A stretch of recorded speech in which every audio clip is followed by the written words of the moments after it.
Muy buenos días, amados hermanos, Dios los bendiga.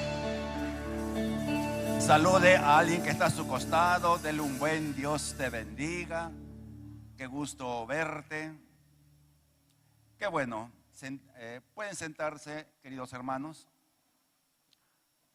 En esta mañana quisiéramos preguntar si alguien nos visita por primera vez, que está con nosotros.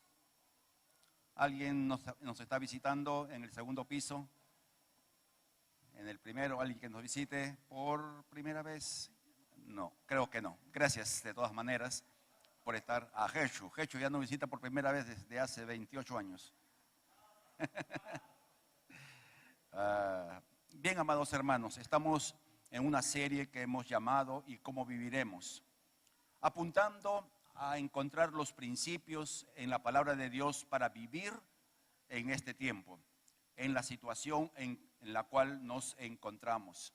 Una situación complicada, una situación dramática, y que necesitamos tener respuestas para uno en primer término, para tener respuestas a nuestros hijos, porque nuestros hijos preguntan y muchas veces nos quedamos fuera de órbita, por decirlo de alguna manera bonita. Y para que los jóvenes y los adolescentes y los jóvenes tengan respuestas válidas a inquietudes que se hacen. Y para ello partimos de una premisa, de una verdad inquebrantable. La Biblia es la palabra de Dios y es a la vez la verdad absoluta. Ahora, cuando hablamos de la Biblia como la verdad absoluta, nosotros lo declaramos como un acto de fe. Pero no solamente como un acto de fe, sino que a la vez que es un acto de fe, puede ser demostrado. Cuando un acto de fe puede ser demostrado, se convierte en una convicción. Porque no solamente creemos por creer, creemos con fundamentos sólidos de que aquello que estamos creyendo es correcto, es verdad, es adecuado. Y es la razón por la cual durante ya con 2 domingos estamos fundamentando por qué la Biblia es lo que dice que es. No solamente decir es la palabra de Dios y por qué, porque es la palabra, eso no es una respuesta. Entonces estamos tratando de mostrar argumentos sólidos que muestran de que la Biblia es lo que dice que es. Para nosotros, como una declaración de fe, volvemos a repetir, la Biblia es la verdad eterna, y si es eterna, es inmutable. Y si es inmutable, significa que se aplica a cualquier tiempo y cualquier circunstancia. Hay un salmo que todos conocemos, me imagino, Salmo 119, 105. Lámpara a mis pies es tu palabra y lumbrera a mi camino. La palabra de Dios es la verdad que todos necesitamos para nuestro diario vivir y para nuestra vida por delante. Entonces, estamos presentando verdades irrefutables. La semana pasada presentamos el primer argumento. La Biblia dice que es la palabra de Dios. Pero no basta una afirmación, porque yo podría decir, yo soy, ¿qué cosa? Multimillonario. No basta que lo diga, ¿no? ¿Qué tendría que hacer? Que les preste dinero. No es que soy un multimillonario tacaño y avaro, ¿no? Tendría que demostrarlo. Entonces, cuando nosotros afirmamos que la Biblia es la palabra de Dios, tenemos evidencias para demostrarlo. Y en esta mañana vamos a hablar de dos de ellas. En primer lugar, la veracidad histórica de la Biblia. Una acusación constante y permanente de personas que niegan la veracidad de la palabra de Dios es rechazar lo escrito en la palabra como que no es histórico, como que no hay referentes. La arqueología, que no es una ciencia exacta, por cierto, pero es una ciencia en muchos aspectos, nos ayuda a ratificar la veracidad histórica de la Biblia. Porque la Biblia no es un relato de cuentos e historias bonitas. La Biblia no es sagas que cuentan de superhéroes. La Biblia es un libro que narra historia, que habla de lugares históricos y de hechos históricos. Entonces, si hay lugares, personas y hechos históricos, la arqueología se encarga de ratificar la veracidad de tales afirmaciones que están en la palabra de Dios. La Biblia, aunque no es un libro de arqueología, porque no lo es, pero la arqueología confirma la veracidad de aquello que está escrito en ella. Por ejemplo, hay muchos lugares, en nombres de ciudades, lugares, costumbres que están en la Biblia, especialmente en el Antiguo Testamento, que el siglo pasado no se habían descubierto por los arqueólogos como reales. Y hay muchos lugares que el siglo pasado, estamos hablando del siglo XIX, todavía no habían sido descubiertos. Pero los constantes estudios de arqueólogos han ido demostrando poco a poco que tal lugar o tal evento ha sido una realidad. Los pocos eventos, los pocos lugares, especialmente son lugares que la arqueología no ha descubierto, es que sencillamente, si se han demorado 20 siglos para descubrir un lugar, imagínense que hay otros lugares mucho más pequeños o no relevantes que en algún momento es posible que se puedan descubrir. Hay un descubrimiento que es muy interesante y quisiera compartir con ustedes. Se descubrieron una biblioteca de tablillas de un tal Arsuanipal, que este era un rey que reinó del 668 hasta el 626 antes de Cristo. O sea, imagínense cuánto tiempo. Y cuando hablamos de una biblioteca de tablillas, estamos hablando no de libros, como los que conocemos, sino especies de adobes donde escribían con pictogramas. Entonces, escribir un libro era pues una tremenda colección de tablillas realizadas. Y en una de estas tablillas encontradas se relata la creación desde la perspectiva de esos tiempos. Y decían, la creación es producto de la guerra entre los dioses. Y como eran dioses y peleaban entre ellos, la sangre que caía de los heridos, de esa sangre salían los hombres. No, habla del comienzo de una creación, habla del comienzo del universo, pero en una perspectiva diferente a la que encontramos en la palabra de Dios. Una pregunta lógica es, ¿quién se copió de quién? Porque miren, hay 33 versiones, esto es arqueología pura, 33 versiones del relato del diluvio. Solo 2 de ellas no coinciden con el relato bíblico. O sea, tenemos 31 relatos en todas partes del mundo, incluyendo el Perú. El Perú tiene un relato de diluvio. No, los que estudiamos historia del Perú hace pocos años nos contaban de los 2 personajes que se metieron en una cueva. La cueva se cerró, pasó un diluvio, se abrió la cueva y salieron los sobrevivientes y poblaron de nuevo la tierra. Similar al relato bíblico. La gran pregunta es, ¿quién se copió de quién? Ahora, nosotros declaramos que lo que está en la Biblia es verdad. Y es por eso que las evidencias van mostrando la veracidad de la palabra de Dios. Porque no solo son relatos en el Medio Oriente, o sea, relatos del diluvio. Son relatos que aquí en el Perú, en Norteamérica, en Centroamérica, en la China y en la Conchinchina, por decirlo así, hay relatos de un diluvio. Entonces, eso nos muestra que hay una fuente común de un hecho que ocurrió en algún momento en la historia y que fue registrado de diversas maneras por las culturas. Pero el que está en la palabra de Dios es aquel relato, diríamos, original en el sentido que cuenta las cosas tal como son. Ahora, hay otra cosa que debemos considerar. Hay en el Nuevo Testamento es mucho más fácil encontrar la demostración arqueológica. Prácticamente todos los eventos del Nuevo Testamento han sido demostrados por la arqueología, porque de hecho están mucho más cerca. Son 20 siglos de separación, no es mucho el tiempo hablando como arqueólogos, como si fuese arqueología. No es mucho tiempo. Hay mucho más registros de lo que pasó en la tierra de Israel con Jesucristo. Hay registro acerca de cómo era la muerte en aquellos tiempos.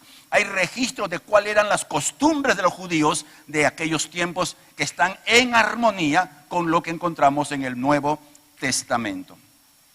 Aparte de ahí, una infinidad de datos que han sido demostrados por la arqueología como reales. Como les decía en un momento, pueblos que en su momento no se sabía si habían existido o no. La historia, la arqueología lo ha ido descubriendo poco a poco. Pero en esta mañana yo quiero centrarme en las profecías.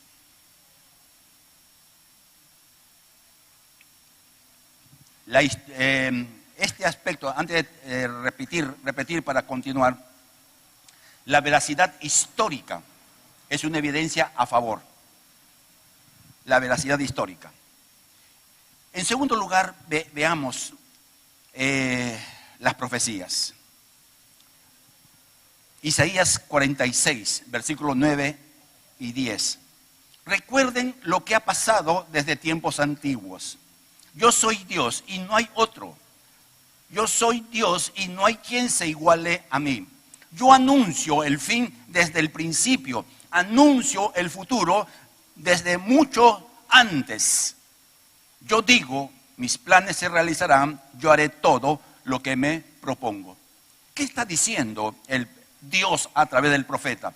Que Dios conoce el futuro como si ya hubiera sido realizado. Es impresionante. Nuestra mente no puede entender cómo algo que está en el futuro ya está hecho. Porque nosotros vivimos en el tiempo. Y nosotros vivimos en un constante pasado-futuro. Ni siquiera hay presente, en un constante pasado y futuro. Entonces nos es difícil pensar o entender cómo algo que no existe ya existe. Eso es ya ciencia ficción pareciera, ¿no? Pero ¿qué está diciendo Dios? Para Dios la historia no se hace, la historia ya ha sido hecha. Y el devenir cronológico del tiempo no es otra cosa que el cumplimiento del plan que Dios ha establecido desde la eternidad. Y todo lo que Él se ha propuesto lo ha de hacer. Nada impedirá que la voluntad de Dios sea cumplida. Ahora, algo ha tenido la humanidad desde el comienzo, para hablar de profecías. Desde el comienzo de los tiempos, el ser humano ha querido conocer el futuro. Y creo que todos, ¿no es cierto? Todos los que estamos acá desearíamos conocer el futuro. No desearíamos con quién se va a casar nuestros hijos, los que tienen hijos solteros. ¿No? ¿Desearían saber? Claro. Se puede decir algo que se va a cumplir. Si es hombre, se va a casar con una mujer. ¿No? Pues ese es indudable. Pero no podemos saber. Pero sin embargo, el hombre, no pudiendo saber el futuro, porque nuevamente vive esclavo del tiempo. Vivimos esclavos del tiempo. No podemos avanzar un segundo más en nuestra vida. Vivimos segundo a segundo. No podemos retroceder un segundo en nuestras vidas, porque estamos atrapados nuevamente en el tiempo cronológico. Pero a pesar de ello, de esa realidad, han existido a través de los tiempos muchas maneras de tratar de adivinar el futuro, y muchos personajes surgieron que decían que adivinaban el futuro. Y muchas de esas profecías o supuestos oráculos eran tan confusos, presentados de una manera tan difícil de entender. Por ejemplo, el oráculo de Delfos en Grecia. Cuando los reyes de aquellos tiempos y querían ir a la guerra, iban a consultar al oráculo de Delfos. Y supuestamente eran señoritas que le hablaban del futuro.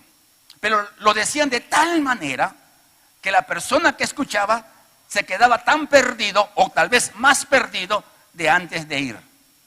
Entonces iba con el oráculo y conversaba con la gente. ¿Y qué opinan? Bueno, si vamos a la guerra perdemos, si vamos a la guerra ganamos. Total, ¿qué hacemos? O sea, el problema, miren, si el oráculo decía una cosa y la gente que lo recibía lo entendía mal, no le echaban la culpa al oráculo. ¿Le echaban la culpa a quién? Al que había entendido mal. O sea, nunca perdía el oráculo de Delfos. Se equivocaba cada rato, pero siempre ganaba. No como un equipo que gana en la mesa, así más o menos. No en el Perú. Ajá. Entonces, la mayoría de esos profecías, como les digo, como la de Nostradamus, con sus famosas centurias, ¿no? Un poema bien grande. Y si alguien ha tenido la curiosidad de leerlo, va a encontrarse que no se entiende lo que está diciendo. Aparte de que ha sido escrito en un lenguaje críptico, ha sido escrito en un lenguaje, en una forma que no es usual en nuestro idioma castellano. Y han interpretado de cada cuarteto de su poesía, de su supuesta profecía, ha habido diversidad de interpretaciones. Diversidad. Una misma profecía, disculpen, ha sido interpretada de más de una manera. Lo que demuestra, amados hermanos, con sencillez, de que no es una profecía certera. Ahora, en contraste, la profecía bíblica. Nosotros vemos la profecía desde otra perspectiva, porque la vemos desde el siglo XXI. Profecías dichas 200, 300, 500 años antes de Cristo. Entonces, desde nuestra perspectiva, mirando para atrás, en cuestión de pasado, vemos esas profecías, y cuando leemos la profecía y vemos su cumplimiento, nos damos cuenta que cuando fue dicha, fue tan clara que no había razón de entenderla de otra manera, sino tal como ocurrió. Interesante la profecía bíblica, no está escrito en acertijos. Y si bien es cierto, hay algunas profecías que parecieran, y eso es por falta de información o porque aún falta entender o esperar el tiempo en que va ocurriendo. Y vamos a mostrarlo con algunos ejemplos. Y el mejor ejemplo es Israel. Israel es el ejemplo típico de profecías cumplidas. Es un ejemplo tan claro que es muy difícil ignorar la veracidad de la palabra de Dios viendo a Israel. Y vamos a considerar, no desde mucho más atrás, porque hay muchas profecías más atrás de con la cual vamos a comenzar. En Jeremías 25, del 9 al 12, y el mismo profeta Jeremías 29:10, se profetiza la cautividad de Israel, el destierro hacia tierra extraña. Ahora, entendamos esto. En aquellos años, los judíos consideraban que eran casi intocables o invencibles. Los podían tener cautivos, pero que jamás iban a salir de su tierra. Es decir, seremos esclavos, pero estamos en Israel. Seremos esclavos, pero seguimos con Jerusalén. Seremos esclavos de alguna potencia, pero tendremos nuestro templo, tal como había ocurrido por años. Entonces, ellos tenían una confianza equivocada en el templo y en la ciudad de Jerusalén. Entonces, cuando el profeta Jeremías se levanta y dice, van a ser desterrados, van a salir de Jerusalén, va a ser destruido el templo, el país va a quedar devastado y van a vivir gente extraña en la tierra de Israel. Para muchos les pareció locura. ¿Cómo es que Dios va a sacar a Israel de su tierra? ¿Cómo es que el templo va a ser destruido? O sea, en ese contexto, Jeremías da una profecía que no fue nada bonita en su tiempo y se cumplió tal cual, hasta con detalles. El profeta dijo que a los hijos del rey, disculpen, lo voy a decir de la manera correcta, que el rey no vería a sus hijos y que sería llevado esclavo a la tierra extraña, ciego. El conquistador, en la última batalla en que Israel trató de ser libre, el rey que ganó mató a los hijos del rey delante de él. ¿Se puede usted imaginar eso? Y estaba profetizado. Y el rey, antes de llevarlo a de Jerusalén hasta Babilonia, le cegó los ojos. Se cumplió tal cual estaba escrito. Ahora, y hay muchas más cosas, por eso faltaría tiempo para poder contarles o relatarles. Por ejemplo, en Isaías 44, 28 hasta el 45, 2 se profetiza la restauración de Israel a su tierra. Y esto fue escrito antes de que Jeremías profetizara que iban a ser desterrados. O sea, antes de ser desterrados, Isaías dice: Israel va a volver de tierra extraña. Yo voy a levantar a un hombre llamado Ciro, hasta con el nombre le dio. Mi ungido, el cual hará volver a los cautivos a la tierra de Israel. 150 años que ocurriera. ¿Casualidad o diseño divino? Miren cómo la profecía se va dando con respecto a Israel. Y podríamos seguir mencionando en este periodo de la tierra, de la nación de Israel en el destierro. Pero hay una profecía impresionante: la destrucción de Tiro. Tiro era un país, vamos a llamarlo así para nuestro entendimiento, que era el poderío naval de aquellos años. Tenían la mejor flota naval de aquellos años. Y ellos habían hecho de una isla frente a la ciudad de Tiro, habían hecho una isla que era su fuerte, era su lugar que no podía ser conquistado por la ubicación, por ser una isla, etc. Pero sin embargo, Ezequiel, 240 años antes que ocurriera, lo profetizó, que Tiro iba a ser conquistado. Apareció Alejandro Magno, del cual habla también la Biblia en el libro de Daniel, y llegó y miró la isla que estaba muy cuidada y que no era posible conquistarla.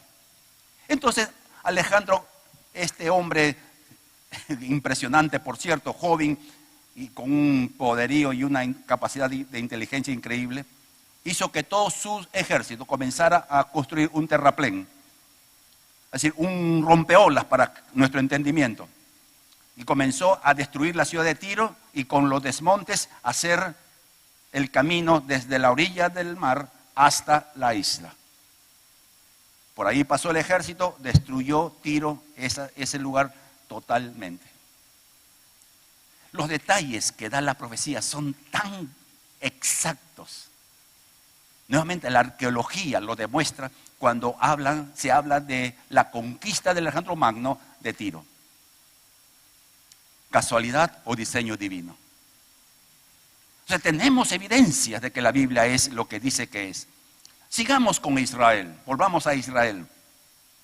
En el año 130 después de Cristo, producto de una rebelión de un falso Mesías contra el Imperio Romano, Roma decidió expulsar a todos los judíos de la tierra de Israel y los expulsó a donde pudieran irse. Y cambió el nombre de la tierra de Israel a Palestina.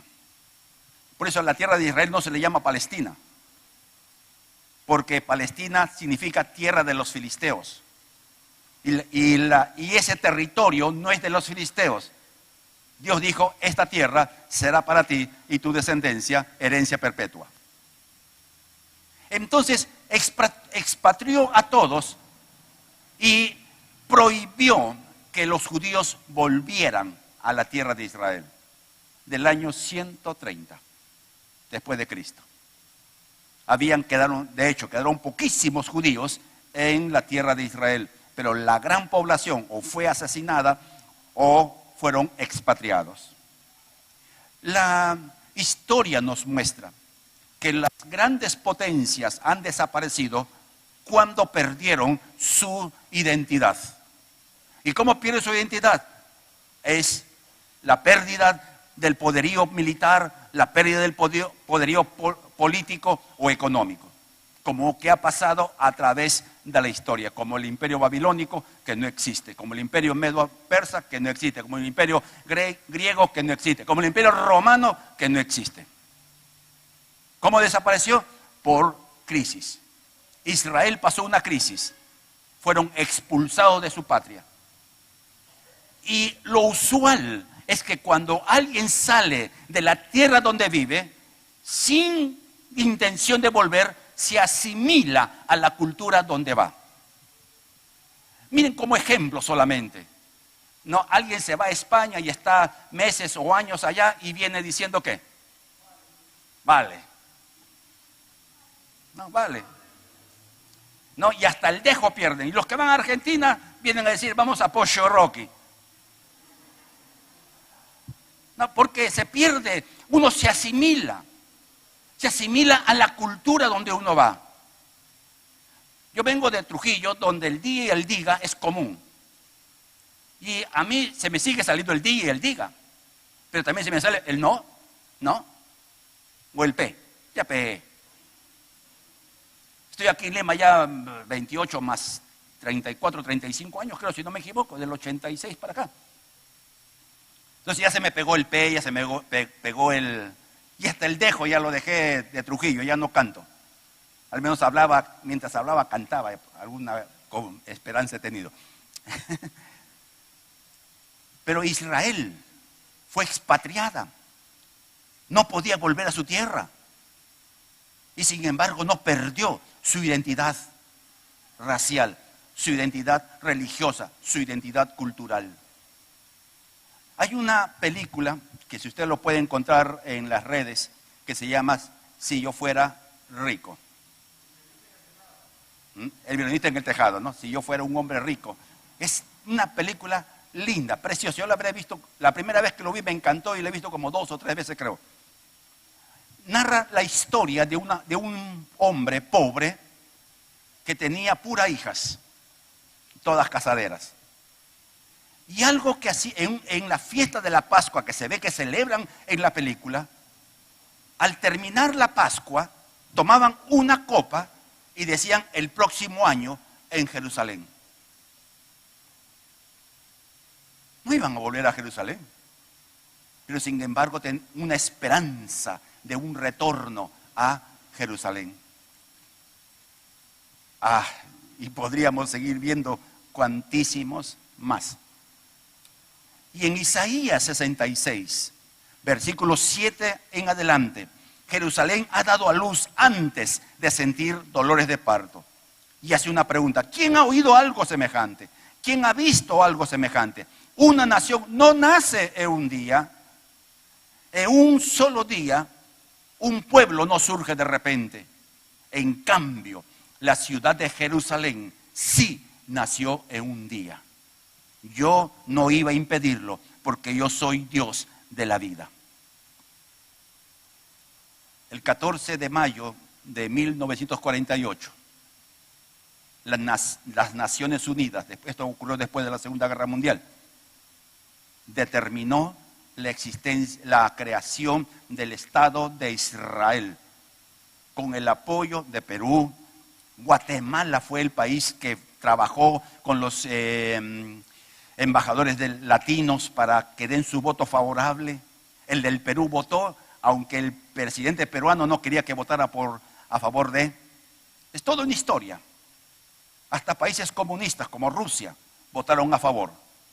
Solamente los países islámicos votaron en contra. En un día, tal como estaba profetizado por el profeta Isaías. ¿Casualidad o diseño divino? Por eso nosotros tenemos evidencias de que la Biblia es la palabra de Dios, la verdad. Hay demasiadas casualidades, para decirlo de alguna manera, como para decir, no, la Biblia de chiripa le atinó. Demasiadas profecías, y seguiremos viendo algunas más. El desarrollo increíble de la tierra de Israel. Ezequiel 36 nos muestra cómo Israel iba a ser una nación tan rica y poderosa. Y lo sabemos. El 15 de mayo de 1948, un día después de haber sido declarado Estado, los países islámicos le declararon la guerra. Israel no tenía un ejército. Tenía puro, ¿cómo se llaman a los que sirven sin ser soldados? Voluntarios, no, milicianos. Era gente que no había tenido una preparación militar como cualquier militar. No tenían armas, inclusive Inglaterra prohibió la importación de armamento a Israel. Ellos se las ingeniaron, de hecho. Hay un libro, Oh Jerusalén. No, el Oh Jerusalén es histórico. Éxodo es novela. Oh Jerusalén, si alguien lo puede encontrar, verá el relato histórico de cómo al día siguiente se despertó la guerra y los judíos pudieron vencer. Y desde el año 49 hasta hoy día Israel ha tenido constantes guerras y sigue teniéndola con sus enemigos y no han podido vencerle a pesar del tamaño de la tierra de Israel, que es casi como Ica.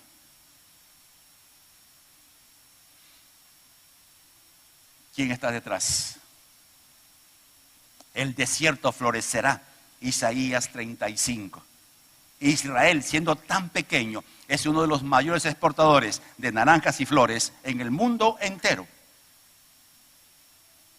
Nuevamente, amado hermano, ver todo esto nos marca. Esto es más que casualidad, es diseño divino. Y eso nos lleva a ir trabajando en nuestra mente. Si tantas cosas se dijeron y se cumplieron, entonces debe ser verdad lo que está escrito. Pero hay algo más, las profecías mesiánicas. Y aquí entramos en un terreno tan rico en contenido y cumplimiento. Las profecías mesiánicas son las profecías dadas en el Antiguo Testamento por diversos autores en diversos tiempos acerca de la persona y obra de Jesucristo. Un cálculo conservador, muy conservador, nos dicen que hay aproximadamente 100 profecías mesiánicas. Otros dicen que hay cerca de 300, pero bueno, dejémoslo allí en el estimado conservador. Escrita en casi 1000 años entre la primera profecía y la última profecía que está en Malaquías. Y todas ellas se han cumplido. Vamos a ver algunas profecías dadas y su cumplimiento. Por ejemplo, el nacimiento que iba a nacer de una virgen. Isaías 7:14 dice, la virgen dará a luz. Y vemos que el cumplimiento en Mateo, en la persona de María. Una chiquilla de entre 13 y 15 años, que se le aparece un ángel y le habla acerca de la encarnación del Hijo de Dios y que el niño que iba a nacer iba a ser el Salvador del mundo. Segundo, nacido en Belén. Recordemos, Jesús nació, al Hijo de Dios hecho hombre, Jesús nació. No nació el 24 de diciembre por si acaso, pero vamos a celebrarlo de todas maneras, Así que engorde su pavito, ya compre sus panetones y luego entra a la dieta. Amén. No nació el 24 de diciembre, eso ya es algo histórico. Se supone que nació entre septiembre aproximadamente. Pero eso no es un punto de interés. Jesús nació. Y del oriente, unos sabios, dice la Biblia, vieron una estrella que había aparecido, que era el anuncio profético de que iban a ser el rey de Israel. Y viajan estos sabios hacia Jerusalén, porque en la lógica humana era esto: si es un rey de los judíos, debe ser hijo del rey de Israel. Y se van a Herodes. Y Herodes, que era un rey que tenía un problema horrible de personalidad, que mataba a sus hermanos, mató a su propia madre porque pensaban que le estaban serruchando el piso. Era un hombre paranoico. Y van y le preguntan: ¿dónde está el rey que ha nacido? Porque su estrella hemos visto. ¿Qué hizo el rey? Llamó a los especialistas, a los escribas, a los sacerdotes. ¿Dónde ha nacido? ¿Dónde ha de nacer el rey? Y ellos dijeron: sí, en Belén, porque así está escrito. Interesante. ¿Cómo se profetizó el lugar de su nacimiento? Que fue llevado a Egipto. Herodes quiso matar a todos los niños de 4 años para abajo. Y eso nos da pie para decirles que hay muchas imaginaciones respecto a la vida de Cristo que son falsas.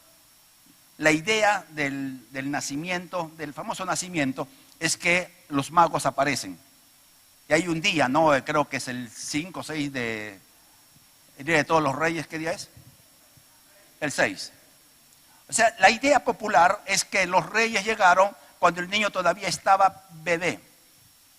Pero Herodes mandó a matar de 4 años para abajo, ¿no? Y cuando leemos el relato, cuando Dios le dice a través de un ángel a José que salga, estaba en una casa, ya no estaba en el pesebre. Ok, esas son cosas que a veces nos confundimos y seguimos corrientes o ideas que no están basadas necesariamente en la palabra. Fue llevado a Egipto para evitar la muerte. Y en Oseas 11:1, de Egipto llamé a mi hijo. Profetizado y cumplido la matanza de los niños. Hay muchas más profecías, pero centrémonos en la última semana de Jesús. La Biblia enseña que Jesús entró en Jerusalén montado en un burrito. Ahora, se supone que si era rey, debía entrar montado en un caballo, que era el animal que usaban en aquellos años para los reyes. No, pero él fue montado en un asno, en un burrito, profetizado por Zacarías. Cuando leemos el relato, para entender, debemos explicar. Los judíos, cuando decían Hosana al hijo de David, bendito el que viene en el nombre del Señor, están usando la profecía de Zacarías.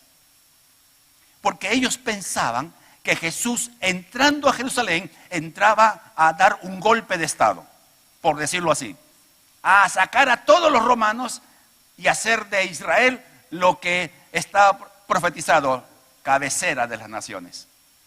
Pero Jesús no vino a dar una libertad política. Jesús vino a dar primero una libertad espiritual.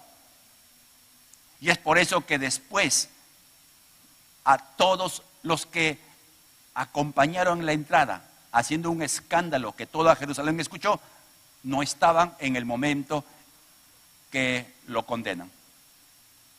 Porque no hizo lo que ellos esperaban. Pero está profetizado, rechazado por los judíos. El Salmo 118, 22. Y encontramos, amados hermanos, cuando a Jesús es castigado por Pilatos y lo presenta allí. Y el pueblo, los sacerdotes, etcétera, le dicen: crucifícale, crucifícale. Y Pilatos hace una pregunta: ¿qué haré con el rey? A vuestro rey lo voy a crucificar. Y la respuesta fue: no tenemos más rey que el César. Con lo que he explicado, es loco lo que están diciendo. Los judíos odiaban a los romanos. Lo odiaban. Entre los discípulos de Jesús había un Simón llamado Celote. El Celote. ese era miembro de un grupo, o había sido miembro de un grupo, que podríamos llamar hoy día Sendero Luminoso, MRTA, que mataba a los romanos, los asaltaba, eran grupos subversivos. O sea, imagínense cuánto querían a los romanos, a los invasores. Y dijeron, no tenemos más rey que el César, profetizado, que iban a rechazarlo. La muerte, el Salmo 22, 14, en el Salmo 22, y les doy un trabajito para esta semana. Lea el Salmo 22 y subraye todo lo que se refiera a la muerte de Jesús, de una manera clara o de una manera poética. Por ejemplo, dice, jauría de perros me rodearon. Y si usted lee los relatos del Evangelio del último momento de Jesús, ¿quiénes estaban en su alrededor? Los romanos y los judíos que odiaban a Jesús. Araron sobre mis espaldas, dice el profeta, disculpen, el Salmo 22, muestra cómo quedó la espalda de Jesús, producto de la flagelación. 14 profecías en un solo salmo. ¿Casualidad o diseño divino? De hecho. Entonces usted va sumando argumentos para reconocer esta verdad. La Biblia es la palabra de Dios. Es imposible el cumplimiento de tantas profecías, de tantos tiempos y de tantas realidades.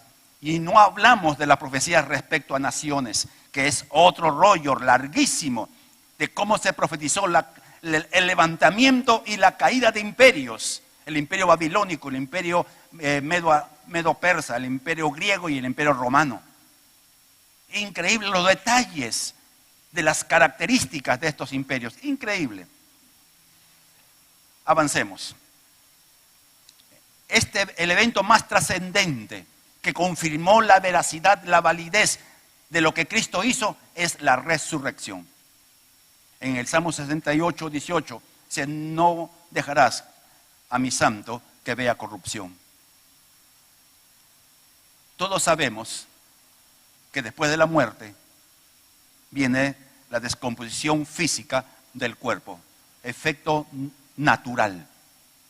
Pero hay una profecía que el santo no verá la corrupción, es decir, no va a seguir muerto o que va a levantarse de entre los muertos. Y se cumplió. Jesús vive. ¿Cuánto decimos amén? Ahora, los que estudian las probabilidades, dicen, y hay un número, un matemático, y hay un libro de este autor Stoner, que ha hecho cálculos. Y el cumplimiento de solamente 8 profecías es un número increíble. No, los que entienden algo de esto, 1 por 10 a la 28ª potencia. O sea, 21, ¿cuántos son? A ver, déjenme contar. 1, 2, 3, 4, 5, 6, 7, 8, 9. Un 10 seguido de 28 ceros. O sea, comienza usted a escribir, llega a su casa, escriba 28 ceros y trate de leerlo. O sea, es un número astronómico, por decirlo así.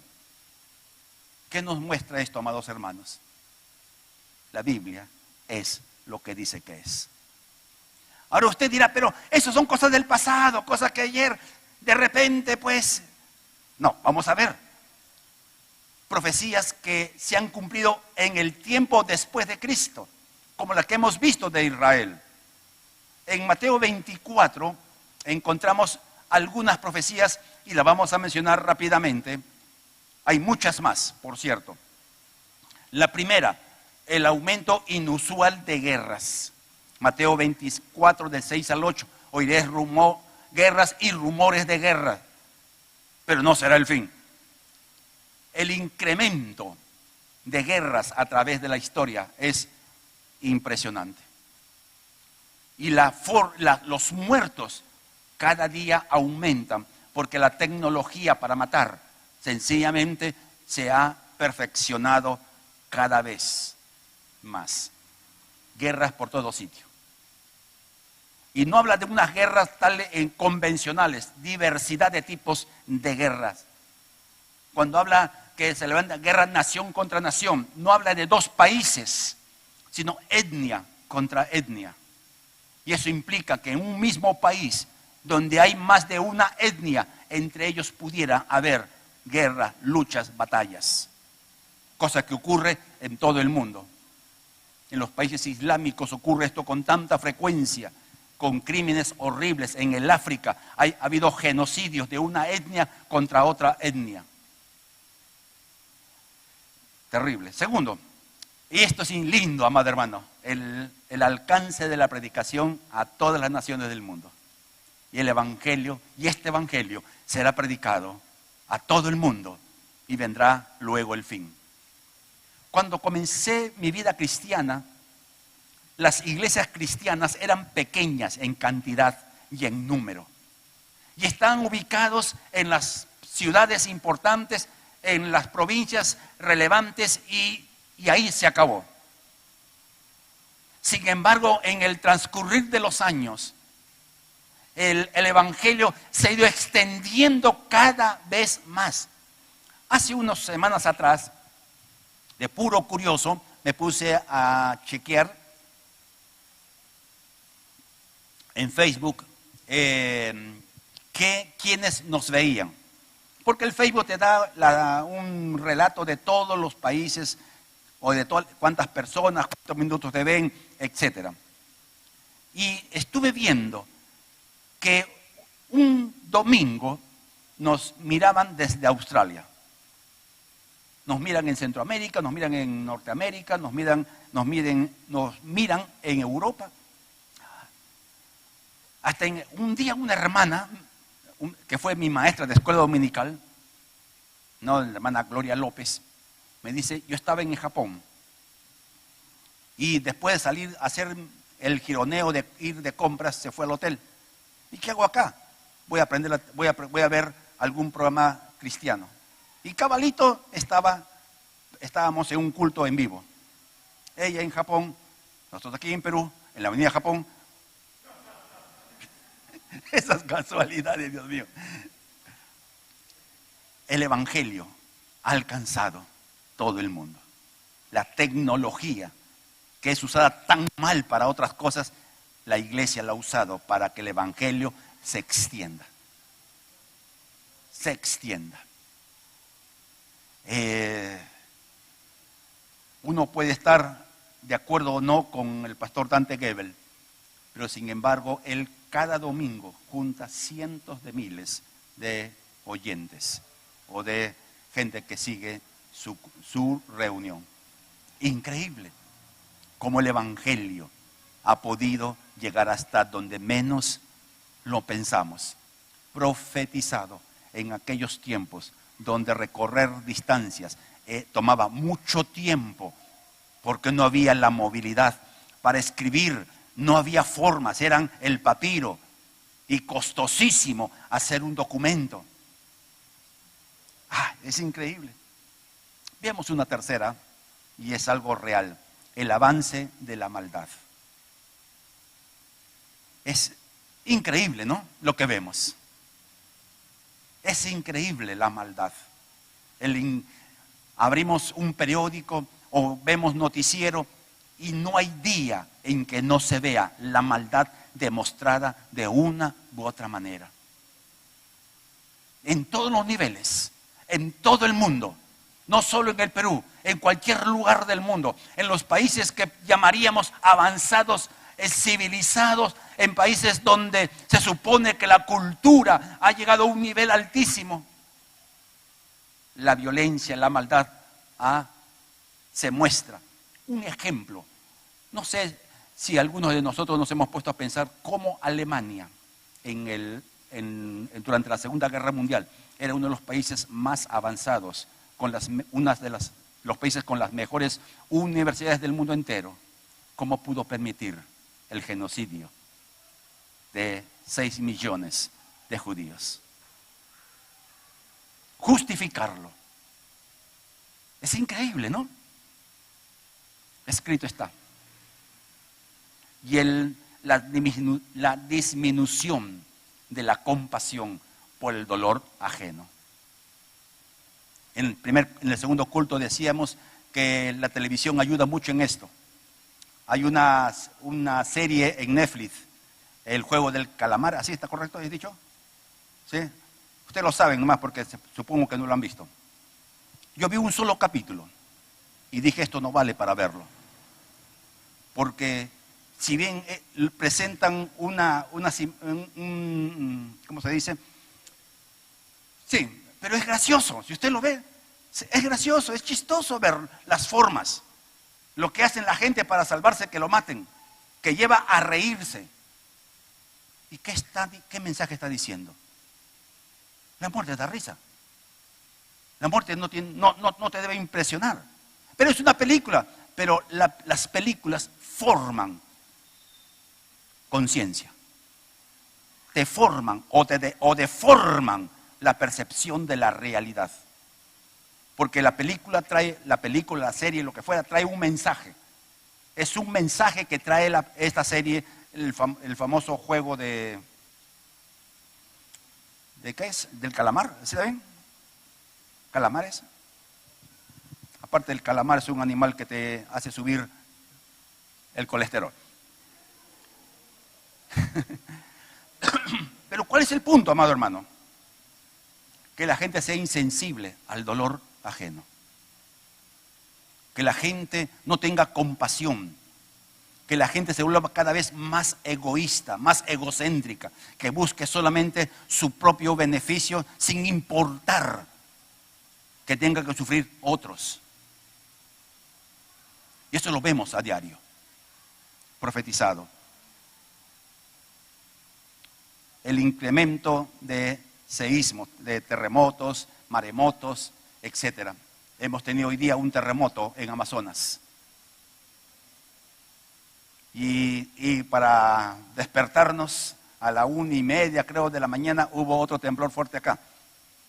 No voy a preguntar cuándo salieron corriendo porque acá todos somos valientes. El asunto es que yo no lo sentí, por eso no salí. Y un día hubo un temblor fuerte, era temprano, y yo estaba con mi esposa, yo cargué mi perra y mi esposa me olvidé.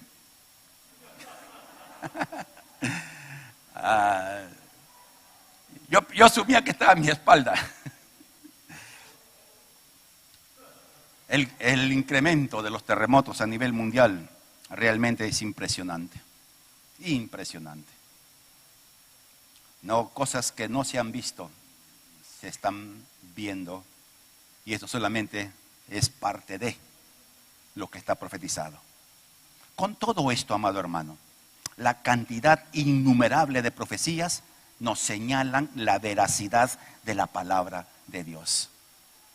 Falta tiempo, podríamos hablar mucho más, de hecho, pero nos falta el tiempo nuevamente, pero con lo que hemos mencionado es suficiente como para reconocer que la Biblia es lo que dice que es, la verdad con mayúsculas, la verdad absoluta. Si bien es cierto, la Biblia contiene una cantidad de mandamientos negativos y también mandamientos positivos, o sea, cosas que no tenemos que hacer y cosas que debemos hacer. El problema de algunas personas con la Biblia no es tanto aceptar que es o no es la verdad, es sus mandamientos. Ahora, amados hermanos, y especialmente a todos los que son jóvenes en esta reunión, ¿cuántas veces usted en su deseo de salir ha pedido permiso a mamá para ir a un sitio? Y mamá, generalmente la mamá, porque los papás somos un poquito más elásticos. ¿Qué ha dicho mamá? ¿Qué te dijo mamá cuando querías irte a una fiesta, por ejemplo? ¿No? Casi todas las mamás dicen, no. Y la hija hace su berrinche, o el hijo hace su berrinche doble. ¿Y por qué? Si la mamá de mi amigo lo deja, y la mamá que responde, si tu amigo se tira del monte, tú también te tiras. Respuestas clásicas de las mamás. Ahora, cuando la mamá recuerda que su mamá también le decía lo mismo. ¿No es así? ¿Recuerdan a las que son mamás y ahora prohíben a sus hijos, también escuchaban lo mismo de su mamá? Ahora, ¿por qué le prohibimos a los hijos o a las hijas hacer estas cosas? Porque queremos que sean unos desgraciados, unas desgraciadas, unos infelices. ¿Por eso lo hacemos? En absoluto. El hecho que no guste el mandamiento de papá o de mamá no implica que papá o mamá no los quiera, sino que es la demostración de amor y cuidado. Ahora, Dios, que es perfecto, en grado absoluto, nos da pautas para nuestro bien. Todos los mandamientos negativos, no, todos los no de la Biblia son para tu bien. Y todos los sí de la Biblia son para tu disfrute. Aceptemos la palabra de Dios. No solamente como un conocimiento teórico, sí es la palabra, ok, hagámosla, vivámosla, cumplámosla. Que esa es la llave que nos permite vivir, sin importar las circunstancias, vivir satisfactoriamente. Vivir sin vacíos emocionales, vivir disfrutando de la vida. Amén. De pie, por favor.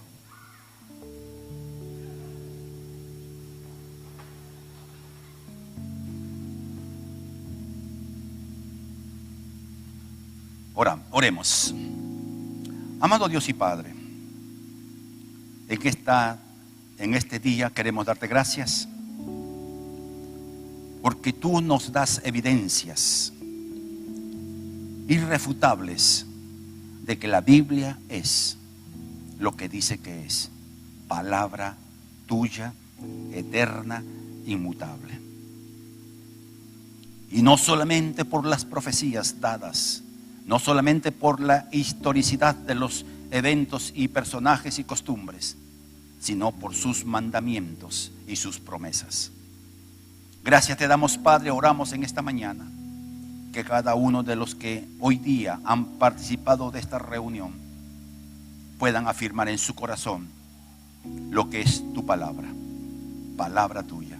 Oramos por aquellos que están afectados de alguna enfermedad física, de los que están presentes o de los que están en las plataformas digitales.